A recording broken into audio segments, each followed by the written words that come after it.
নেশামুক্তি কেন্দ্রে যুবকের মৃত্যু ঘিরে ভাঙচুরের ঘটনা।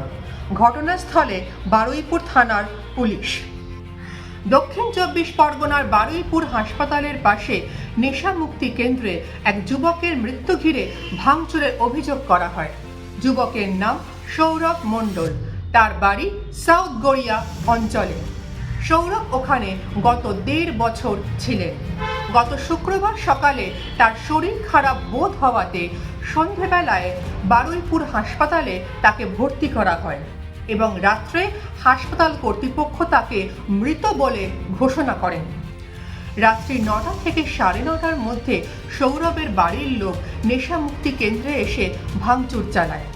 পরিস্থিতি সামাল দিতে স্পটে এসে পৌঁছয় বারুইপুর থানার পুলিশ। বারুইপুর হাসপাতালের ঠিক পাশের গলিতেই প্রাপ্তি নেশামুক্তি কেন্দ্র। ঘটনার তদন্ত শুরু করেছে বারুইপুর থানার পুলিশ।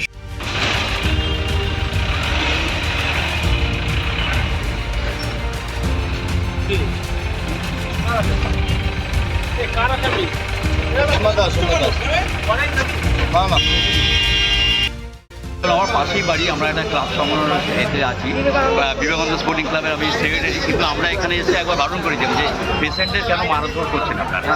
তো তাতেও ওরা তাতে কোনো সযুক্তি নিয়ে আসেনি, মানে প্রায় সময় মারধর করতো।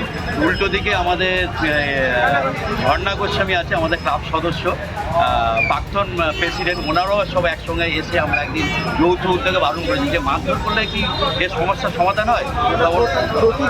প্রতিনিয়ত ডেলি মারধর করে এই জিনিসটা নিয়ে দেয়। আজকের একটু আগে যাদের কোথাও ফ্যামিলি যে ছেলেটি মারা গেছে তাদের বাড়ির লোকজন এসে তারা তো এসে এখানে এটা করে যারা চালাচ্ছিলেন তারা কেউ আছে না, তারা কেউ নেই। একটা কুকুর দেখলাম যে একটু আগে বেরিয়ে চলে গেছে, ওটা বোধহয় ওদেরই পোষা কুকুর, 2-3টে ওদের পোষায় কুকুর একটু আগে ওই দিকে গেছে। যারা ছিলেন যারা ওষুধ দিতেন, যারা খাবার দিতেন, তারা আছে, তারা ছিল এখানে তিনতলা উপরে রয়েছে, তারা ওরা রয়েছে, বেরোয়নি, ওরা উপরে রয়েছে। আপনার নাম? আমার নাম সুভাষিস।